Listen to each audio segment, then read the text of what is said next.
First, we're gonna jump into Silver Surfer, man. According to reports, Julia Garner is to play Silver Surfer in MCU's Fantastic Four reboot.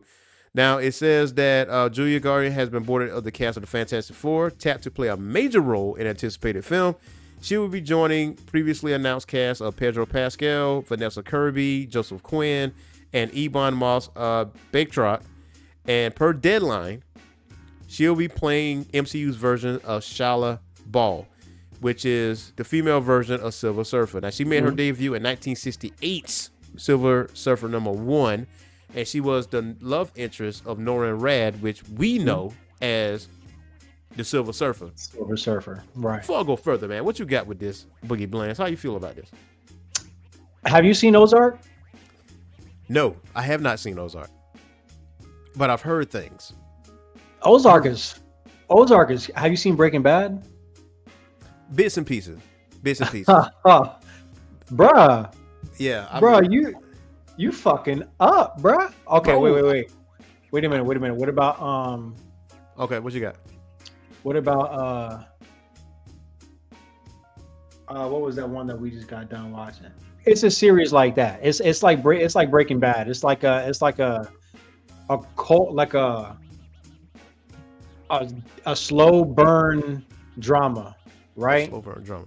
So It's Netflix. like a slow burn drama, right? So you get really invested in the characters and the story about everything. You know what I'm saying? It's like you meet new people. There's like a new antagonist every season or two. You know what I mean? So it's like that Breaking Bad type shit, right? Ozark. Okay. Julia plays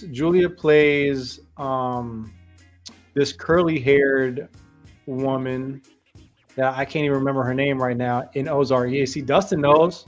Ozark is fire. Yeah, do you remember her Ozark name, is fire. Dustin? I can't remember her name in the show, but she played the fuck out that role. It was like it wasn't Julie. Did she have like a solo role where she was like screaming at the top of her lungs, but she was like spazzing, right? Yeah, but it was like spazzing. It's like an iconic scene. Hell yeah, she killed that role. She did a great job. And then she had another role in on a Netflix show. Mm-hmm. It wasn't Queen's Gambit. It was Queen's Gambit is fire, man. If you haven't watched Queen's Gambit, man. It was fire. Inventing Anna, that's what it was called. Inventing Anna. Okay, I have to check that out. I'm gonna have to check out some of her work because it. Hold on, you was breaking up a little bit. Yeah, you breaking up a little bit. My bad. Am I back now? Yeah, you back. Okay, Ruth was that bitch's name. Yo, okay, Dylan, so you play Ruth. Yo, she was a beast. She was a beast. But her playing Silver Surfer, to me, I think is gonna be fucking cool. Yeah. So I had to do some research, right? Because Silver Surfer is a niche type of character in Marvel. Like, he's not really a mainstream type character. We know who he is. We know he is super powerful. And we know his relation with the Fantastic Four. But when it comes to standalone comics, though, you know, he's not. When we were collecting comics, Silver Surfer wasn't one of them. You know, not to shit on Silver Surfer, but he wasn't one of them. But he's such an OP character. It's like, what is really compelling about that character that's super OP? Almost like Superman in a way. See, I don't know the comic book market like that. You know what I'm saying? But I know a ton of people who love Silver Surfer, and I remember seeing a ton of Silver Surfer shit all over the place growing up. I didn't understand that he was like a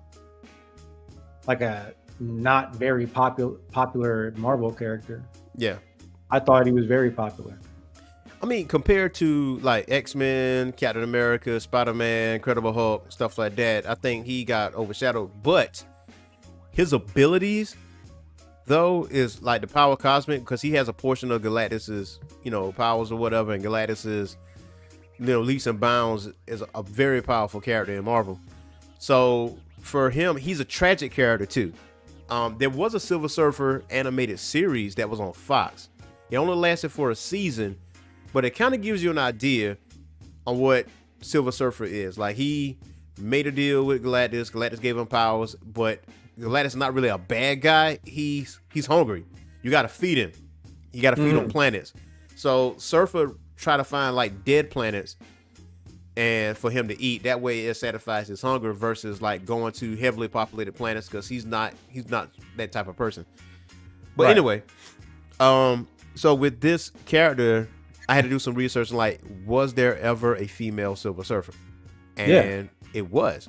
And it's exactly who Julia's gonna play. So I got no qualms about that. Dustin says, I feel like he's a very powerful side character. He's a side bitch. He called him a side bitch. He called him a player two. A player two, motherfucker. Yeah. Man. You Luigi, bro. Yo, you know what's funny though? I remember, well, I can say my second introduction. My second introduction to Silver Surfer, minus the cartoons, was Marvel vs. DC, the graphic novel, right? And Silver Surfer went up against Green Lantern and whooped his ass in like literally 2 panels. Like, no, like, it's just, this man was laid out on his surfboard. I was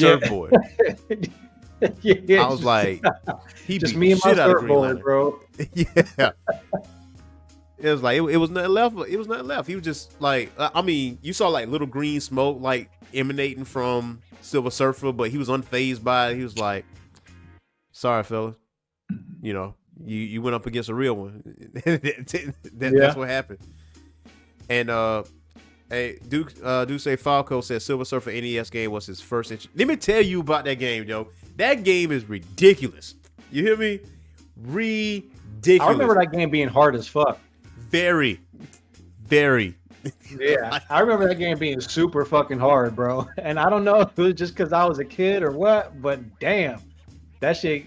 I remember it for that reason. It's hard now.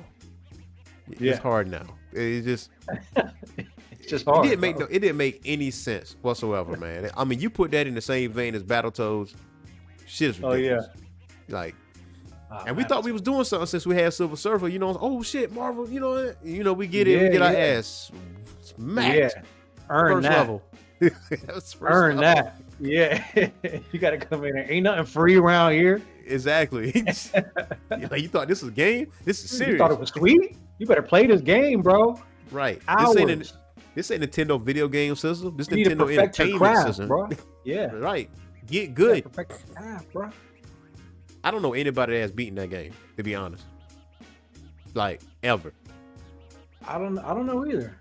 Without a game genie now. Let me put that out there. Without a game genie. Without a game genie. I love Game Genie, bro. Yeah, man. It was Game Genie was the eater of worlds when it comes to us versus them. Yeah, it was. It was. It was wild time. So I think Julia is gonna knock this out the park.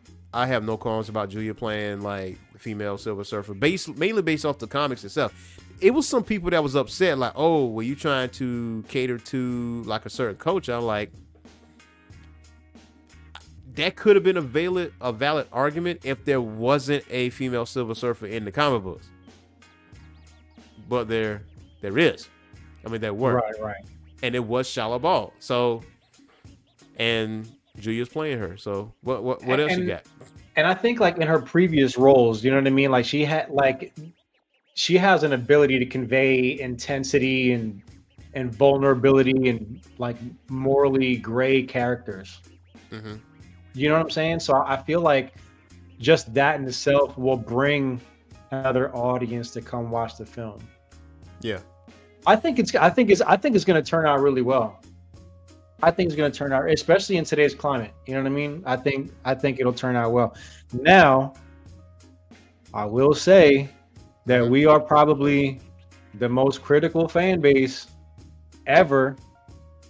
So, like, it's it's good to be optimistic, I think, and it's good to go in there and see it for what it is without all that noise.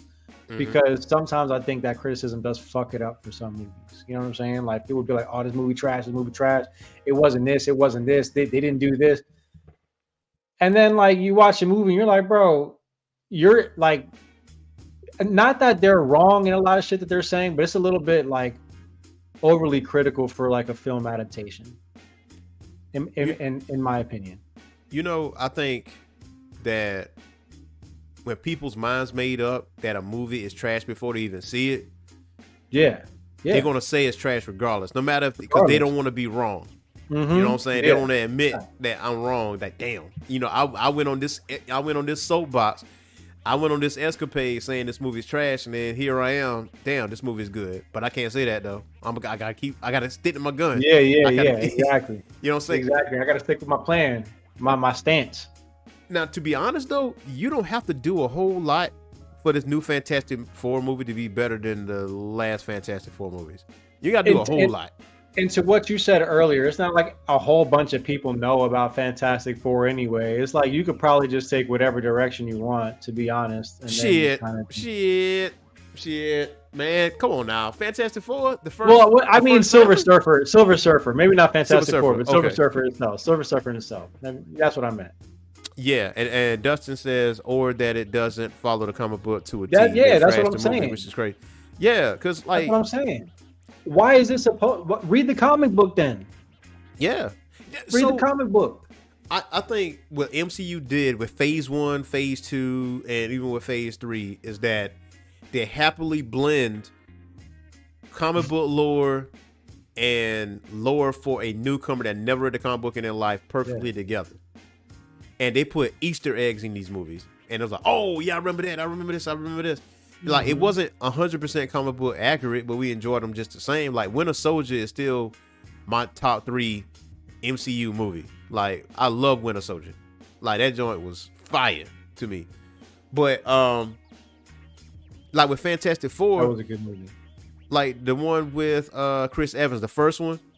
I know Chris Evans was in Rise of the Silver Surfer too. But, I tolerate the first one because the first one was actually pretty decent. I really did like the first one.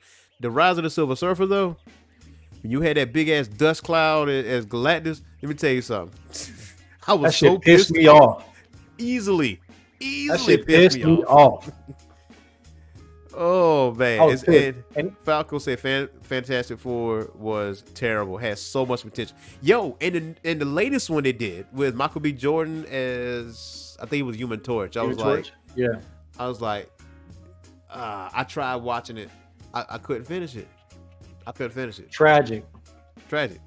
How you fumble the bag this bad? Like I don't know, it's man. Impossible. That could have brought a lot of money. Yeah. And that's uncharacteristic for Marvel. But it's pre-MCU though. That's true. That is pre-MCU. That's pre-Disney. Yeah.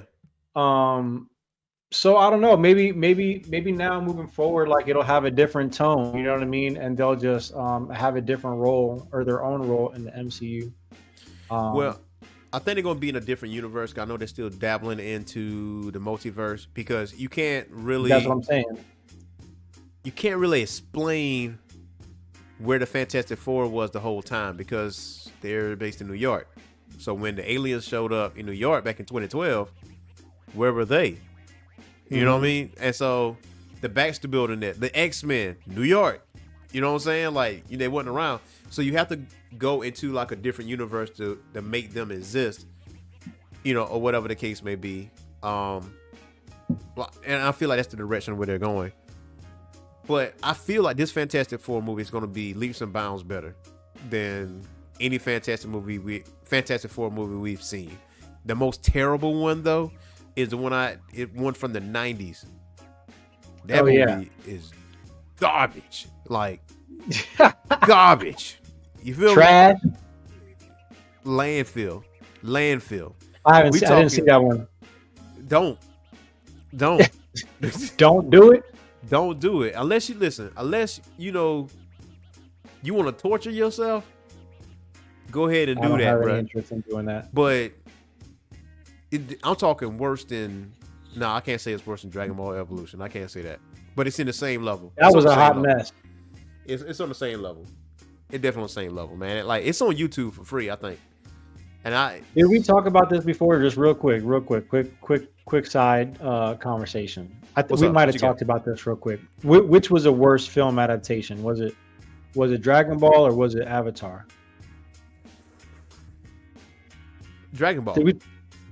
Yeah, Dragon Ball. Cause fuck that I movie. That's agree. why. I agree. The That's Avatar one was but like the casting wasn't bad, the music wasn't bad, like the costumes and all that shit wasn't bad. It was yeah. just like the story was fucked up and the visuals were like super underwhelming. Yep. And Dustin said it still say that it should have kept John Krasinski. Bro, why? Thank you. Why they couldn't look? I mean, now hold on. I had to put my thinking cap back on about John Krasinski.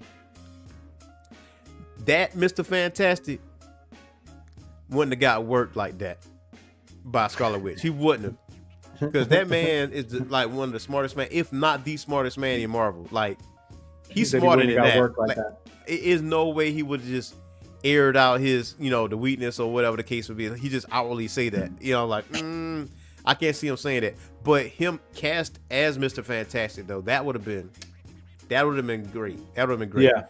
And Dustin said, Falco says Dragon Ball by far both of worse. You know what I'm saying? And Dustin says Dragon Ball hands down too. He said the same thing. So, I mean, this movie has potential though, because I think it's set back in like the 60s, 70s time frame. So they could be stuck in time, and they come back to this current timeline, and then boom, you got Fantastic Four. So boom. But Chris Evans was a perfect Human Torch, by the way. Spot on. Chris Evans did a great job with Human Torch.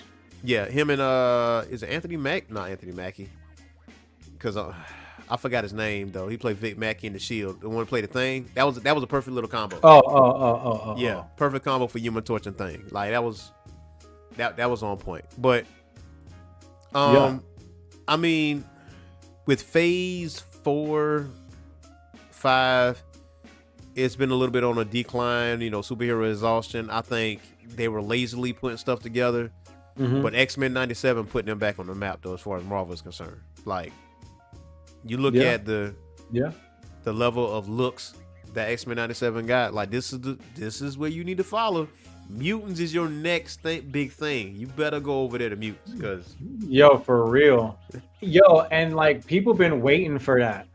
Like that post Disney X-Men. Yeah. I know I have.